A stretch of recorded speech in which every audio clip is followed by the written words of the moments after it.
Fala, fala, turminha! Eu, professor Saulo Silva e a intérprete Cirlândia, estamos de volta para darmos continuidade às aulas remotas. Estamos na nossa 14ª aulinha teórica. Então, vamos pensar um pouquinho? Hoje nós vamos fazer a correção coletiva das atividades. Então, pega o caderninho, lápis e borracha e vamos conferir, ver se as respostas que vocês derem às questões estão corretas. Então, a primeira atividade foi do texto, mas afinal, o que é ginástica? Lembrando o seguinte, no final de cada slide, eu vou avisar para vocês pararem o vídeo, caso tenha errado alguma questão. Dessa forma, vocês vão mais rápido. Vamos lá? Primeiro, o que significa a palavra ginástica? Exercitar o corpo nu. Segundo, qual gênero, sexo, praticava ginástica? Os homens. Terceiro, como se chamava o local onde se praticava ginástica? Palestras ou ginásios. Quarto, além da ginástica, quais outras coisas se faziam nestes locais? Pinturas, esculturas, músicas e filosofia. Quinto, a exaltação do corpo criou o quê? O culto ao corpo. Então, turminha, se você errou alguma dessas alternativas, dá um pausa no vídeo que eu vou passar para o próximo slide. Sexto, o que é ginástica? São os exercícios físicos, que deixam o corpo forte. Sétimo, como se chamava, na Grécia Antiga, a pessoa responsável pela educação física dos jovens? Educação intelectual dos jovens. Ginasiarca. Oitavo, na Grécia Antiga, como se chamava a pessoa responsável pela educação do físico? Pedótripa. Nono, por que é importante estudar a cultura da Grécia Antiga? Porque é a base da cultura ocidental, a nossa. Então, se você errou alguma dessas alternativas, dá um pause no vídeo que eu vou passar para o próximo slide. Décimo, os gregos antigos eram instruídos para quê e por quê? Para cuidar do corpo e mente, o que lhes dava vantagem na guerra.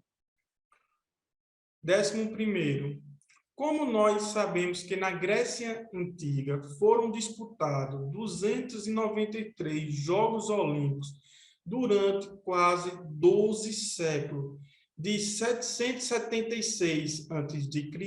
a 393 depois de Cristo, pela invenção da escrita e a descoberta de formas mais fáceis de registros. 12º, porque a ginástica perdeu sua importância e deixou de ser praticada, pela conversão ao cristianismo, onde o culto ao corpo passou a ser algo satânico e o corpo fonte de pecado. Então, turminha, se você errou alguma dessas alternativas, dá um pause no vídeo que eu vou passar para o próximo slide. Próxima atividade do texto, do esquecimento para o renascimento. Primeiro, os exercícios físicos continuaram a ser praticados por quem? Os soldados e os saltimbancos. Segundo, o que eram as cruzadas? Guerras organizadas pela Igreja para recuperar a Terra Santa, Jerusalém. Terceiro, na Idade Média, como se chamavam as pessoas que destacavam-se pelo domínio de habilidades físicas? Saltimbancos. Quarto, quais eram as habilidades físicas dos acrobatas que provavelmente influenciaram o surgimento do circo? Contorcionismo e equilibrismo. Então, se você errou alguma dessas alternativas, dá um pause no vídeo, que eu vou passar para o próximo slide. Quinto, em qual período houve a volta da prática da ginástica? Com o Renascimento, no século XVIII, criação das máquinas, né? Sexto, quais elementos surgiram para mudar radicalmente o modo das pessoas viverem, né? As máquinas, o comércio e as cidades. Sétimo, o que ocasionou o aumento de inúmeras doenças? A falta de saneamento básico, né? Abastecimento de água potável, tratamento de esgoto e coleta de lixo. E conhecimentos higiênicos. Oitavo, por que a ginástica foi introduzida nas escolas? Para fortalecer os jovens, futuros trabalhadores das fábricas. Então, se você errou alguma dessas alternativas, dá um pause no vídeo que eu vou passar para o próximo slide. Nono, quais são os métodos de ginásticas mais conhecidos? O método alemão, o método sueco e o método francês. Décimo, qual foi o princípio acrescentado à ginástica quando ela passou a ser ensinada nas escolas? Higienização e disciplina corporal. 11º, quais são os campos de atuação e desenvolvimento da ginástica? Preparação física, competitividade, reabilitativa e demonstrativa educativa. Então, turminha, se você errou alguma dessas alternativas, dá um pause no vídeo que eu vou passar para o próximo slide. Próxima atividade do texto, ginástica aeróbica e anaeróbica, ginástica de academia. Primeiro, quem elaborou a modalidade da ginástica aeróbica? Ken Cooper. Segundo, inicialmente, para qual objetivo foi utilizada a ginástica aeróbica? O treinamento de astronautas. Terceiro, quem expandiu o programa e as técnicas da ginástica aeróbica? Jane Fonda. Quarto, com a expansão da ginástica aeróbica, quais pessoas se beneficiaram? O público em geral. Então, se você errou alguma dessas alternativas, dá um pause no vídeo, que eu vou passar para o próximo slide. Quinto, quais são os requisitos, habilidades que o ginasta de competição deve ter? Né? Um elevado nível de força, agilidade, flexibilidade e coordenação. Sexto, qual é o objetivo da ginástica anaeróbica? Moldar o corpo e dar aos praticantes hábitos mais saudáveis. Sétimo, como são trabalhados os exercícios da ginástica anaeróbica?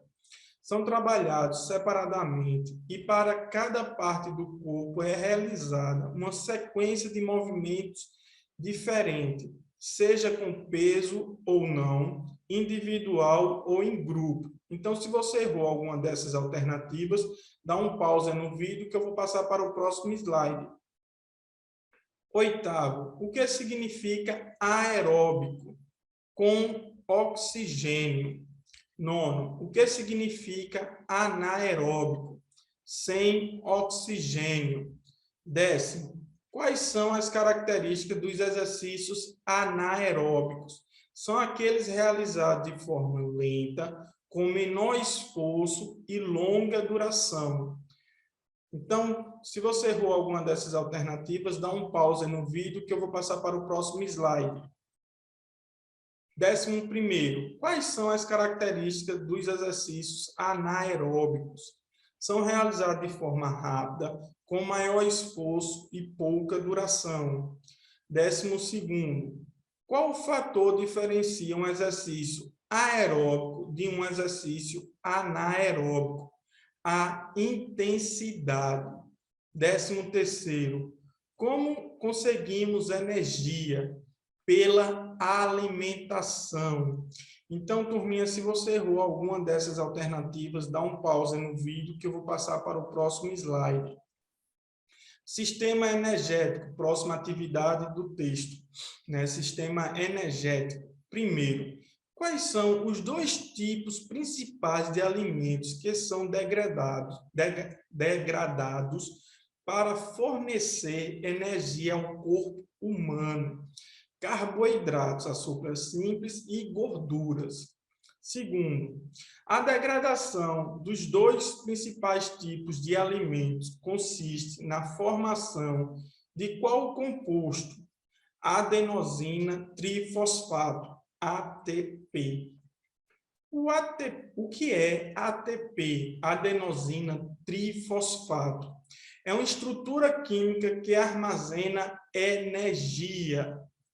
Quarto, de que forma o ATP libera energia? Pela quebra. Então, se você errou alguma dessas alternativas, dá um pause no vídeo que eu vou passar para o próximo slide. Quinto, no sistema anaeróbico, os carboidratos e as gorduras são quebradas para formar que composto? Glicose. Sexto, no sistema anaeróbico, a glicose é quebrada para formar quais compostos? ATP, NAD e piruvato. Sétimo, no sistema anaeróbico, o NAD e o piruvato se unem para formar qual composto? Lactato. Oitavo, o lactato produz qual reação no corpo humano? Fadiga e dores musculares. Então, se você errou alguma dessas alternativas, dá um pause no vídeo que eu vou passar para o próximo slide. Nono, no sistema aeróbico, os carboidratos e as gorduras são quebrados para formar que composto? Glicose 6P. Décimo, no sistema aeróbico, a glicose P6 é quebrada para formar qual composto? Duas moléculas de piruvato. 11º, no sistema aeróbico, o piruvato é quebrado para formar qual composto? Acetil-CoA. 12º, no ciclo de Krebs, quais substâncias são produzidas? ATP, água e gás carbônico. Então, turminha, se você errou alguma dessas alternativas, dá um pause no vídeo que eu vou passar para o próximo slide. Então, turminha, chegamos ao final da nossa aula. Espero que vocês tenham gostado. Corrijam as atividades direitinho para não tirar nota baixa na hora da prova. Fica aqui meu forte abraço e até a próxima. Tchau, tchau.